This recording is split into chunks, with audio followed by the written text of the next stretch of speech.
Bugün həyatımızın ən gözəl günüdür.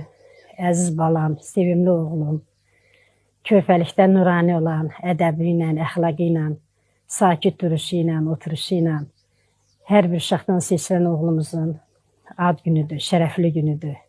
Ömür yollarına baxdıqca mən balamla həmişə fəxr etmişəm. Fəxr edirəm ki, belə bir layiqli evladımız var.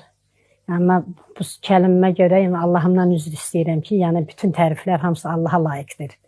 Amma biz evladımızdan çox razıyıq. Allah da ondan razı olsun. Elə körpə vaxtından bu uşağımızda qeyri-adi gözəllik var idi, nuranilik var idi, ədəb var idi, əxlaq var idi. Bilirdik ki, uşağımızın gələcəyində çox gözəl belə deyək də davranışlar var. Bütün alimlərə nə deyərəm ki, həyatın ən gözəllikləri, dünyada nə qədər gözəllik varsa, bütün alimlərlə yanaşı, mən də oğlumun olsun. Həyatında heç vaxt oğlum, neyiniyim, necələm eləməyəsən.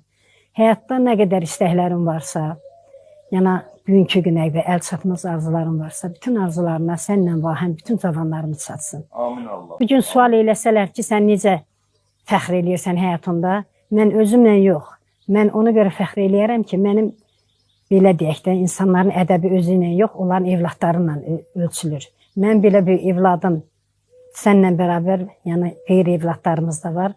Mən bugün alnı açıq, üzü ağ fəxr eləyirəm ki, sizin kimi evladlarımız var.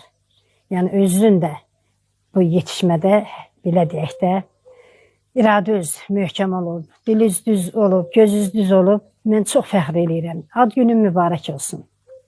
Amin. Çox gözəl, belə neçə belə illərə çıxasan.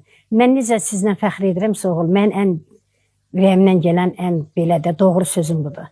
Mən necə sizə baxıb fəxr edirəmsə, siz də evladlarınıza baxıb bax belə fəxr edəsiniz. İnşallah. Yəni həyatda ən böyük arzum bütün cavanlar ədəbli, əxlaqlı, imanlı olsunlar, təqvalı olsunlar. Mən də Allahıma çox təşəkkür edirəm.